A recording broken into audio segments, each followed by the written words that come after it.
Hey guys, so I'm gonna try to do this video as quickly as I can. I feel like there's so many things and so many different articles that I'm finding back to back. I didn't think it was gonna be so many that I'd be able to find, and there is. But the positive with all of this is that that there is actually articles that you're able to find now on all of these innocent Latino men that are being killed. And in this case, this man was killed at a protest, at the George Floyd protest. So I'm going to go ahead and read it. And before I begin, I do thank and appreciate the person who left this in my comment section in my last video. And before I continue, I will say I'm not exactly sure if this channel is going to last too long. I think I have a lot of people on here that really don't like me, and they're really trying to get my voice shut down as much as possible. So again, if my channel does get shut down, I do repeat this. If there's a way that other bigger Latino YouTubers who have bigger platforms, if you guys want to do the same thing on your channel, you really should. You should really speak up on these articles and on these issues if you can, just to kind of highlight it and just to spread the word. And I think that the more that we hear about these things, maybe the more outraged we'll become. Maybe we'll start coming together and start to see that, we are actually really a part of this fight more than we know. Okay, so family seeks answers after George Gomez killed by Las Vegas police amid protests. Carol Luke shouted at police officers during a demonstration in downtown Las Vegas June 1st. She gripped a protest sign in one hand and a miniature urn carrying Thomas McInerney's ashes in the other. McInerney's killing by Metro Police more than 4 years ago turned Luke into a recluse. She panics when she's out, and when she encounters police and people, she too is uneasy around them. I hurt, she says. But George Floyd's death by police in Minnesota and subsequent protests inspired Luke to hit the streets in protest for the first time, demanding justice for her son as well. That's where Luke, proudly wearing a shirt with her son's photo on it, had a brief encounter with George Gomez. Luke had joined a choir of chants directed at officers stationed on Fremont Street. As she waved the urn at them, a stranger walked up to hug her, momentarily soothing her by telling her, "I'm sorry about your loss.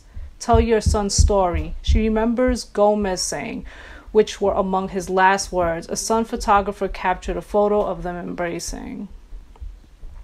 Gomez, 25, was killed by police moments later after the protest turned unruly. It was one of two separate shootings related to the protest that night. The other left Metro officer Shay Michelanis on life support.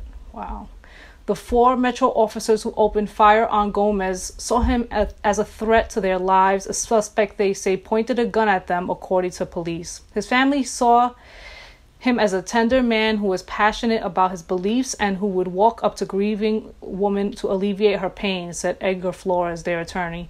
Gomez was also described as being passionate about dog rescues, music, fishing, and nature. Gomez's family wants answers, transparency, and justice if the shooting of Gomez was preventable, Flores said. Police said that after they dispersed the crowd in downtown with tear gas and pepper balls, Gomez approached officers at the Lloyd D. George Federal Courthouse. The officers, who had seen protesters with bats, confused George's long gun that was swung around his shoulder with one, police said. Fearing for their safety, an officer shot Gomez with low lethal shotgun rounds, causing him to run, they said. Four officers who were responding to Michelanis' shooting 3 miles south encountered a running Gomez. They got out of their vehicles and opened fire. They say he lifted a gun at them. Since the officers weren't regular patrol officers, they weren't required to carry body cameras, police said. 4 days later, police said they continued to search for additional video footage and declared that Gomez had been increasingly, quote-unquote, radicalized, noting that his family had expressed concern over his recent behavior. but Flores says the contact between investigators and the family has been minimal. Search warrants hadn't been served at their home, leaving Flores perplexed as to how they reached the conclusion that he was radicalized. Gomez's Facebook was peppered with anti-Donald Trump conspiracies, and he vaguely spoke of a revolution, but it wasn't clear if that's the only intelligence investigators had reviewed. Furthermore, Gomez hadn't set off alarms at home that he was a danger to himself or anyone else, said Flores, adding that the man, like the rest of his family, was a staunch Second Amendment supporter. They were only worried about Gomez attending the protests in which officers had responded to attacks with tear gas and non-lethal projectiles, he added. Gomez grew up shooting guns at the range with his family, and the idea that they respect the law, order, and officers enforcing them, Flores said. Several members of his immediate family have ties to the U.S. military and federal government, he added. The Gomez family does not want to make any assumptions, but they question the chain of events that led to a tragedy, Flores said.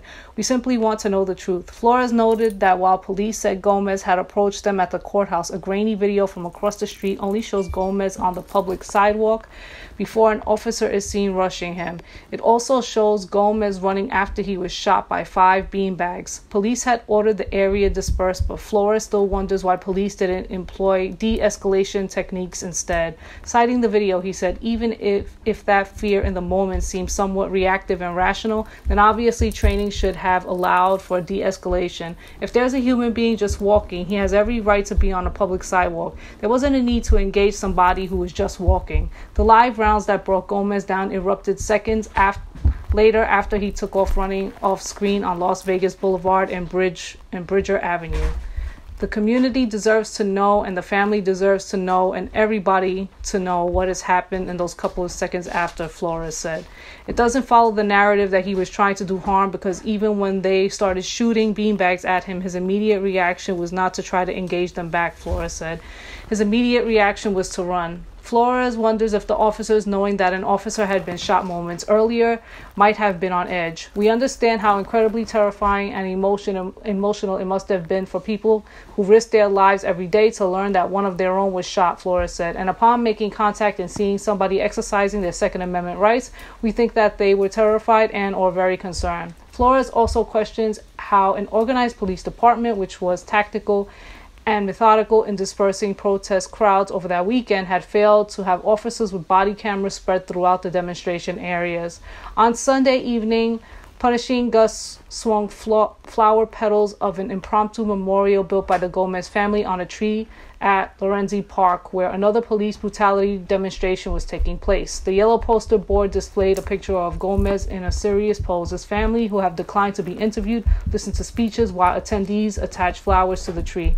In a phone interview Sunday, Oha Vincent, with the activist media outlet Force Trajectory Project, spoke out about a slow death. The police kill somebody, then they kill the family slowly, he said in a metaphor. Because of the stress, the anxiety, and then especially those who choose to fight, he said.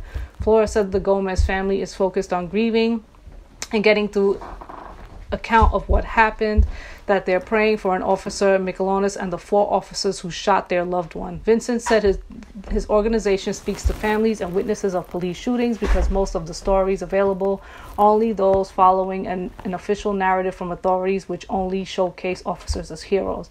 The only person who's saying Gomez raised his gun, Vincent said, is a police officer, someone in uniform.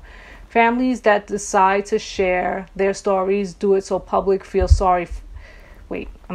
Families that decide to share their stories don't do it so the public feels sorry for them, Vincent added. The public has the power to be a part of change, but you must follow the families as a front line. At a pair of protests over the weekend, Michael Yurkovsky carried a white "A Justice for George Gomez" sign. Like Gomez, Yurkovsky said that he also brought a firearm to the protest. He said that although his unloaded shotgun was in a case swung around his shoulder, he knew he would be a target from suspicious looks from officers.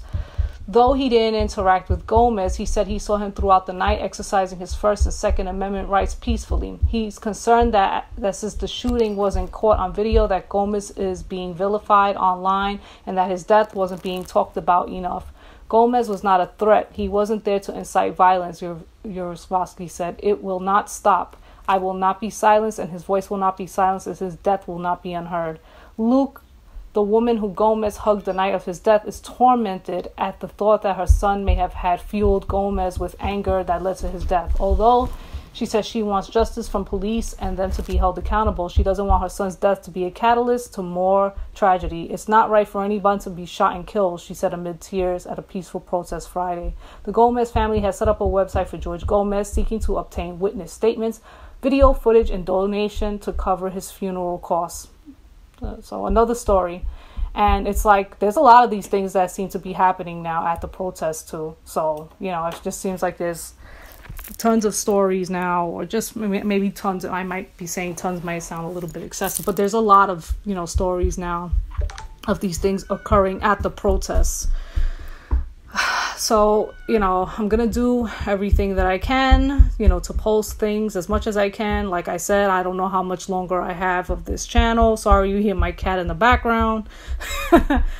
But yeah, so, I'm going to do all of this as much as I can. And again, it kind of, I go back to something that I've been saying in a lot of my recent videos, which is, just be really careful with these, going to these protests, because it's like you got people there going there for peace, and they're trying to do a quote unquote peaceful protest, and then it ends up in death.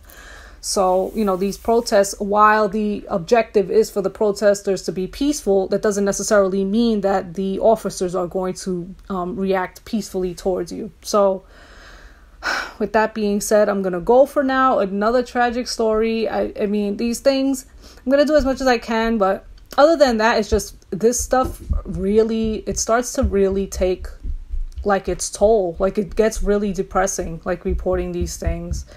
But again, I'm going to do what I can. You stop meowing, sir. He wants my attention. Now that I'm petting him, he stopped. So yeah, like I said, I'm going to do what I can. But yeah, this, all this stuff, it does get really, it gets really depressing, and it does get really exhausting talking about it. And like I said, I have people on here who do not like the fact that I'm focusing on Latino issues here in the States, that that my content is really on New Yorican issues, and I also talk here and there about other Latino groups within this country. People don't like the fact that I focus the most on us as opposed to focusing on, everybody else. And look, I have no problems with unity, but again, I think that we, Latinos, especially those of us born here in the States, we have a lot more in common than we realize, especially those of us that have been here for several generations. I think it is our time to start standing up and uniting and really getting our voices heard out there as much as we can. So anyway, I'm going to go for now. As always, thank you all for watching, and I'll see you all in my next video. Bye.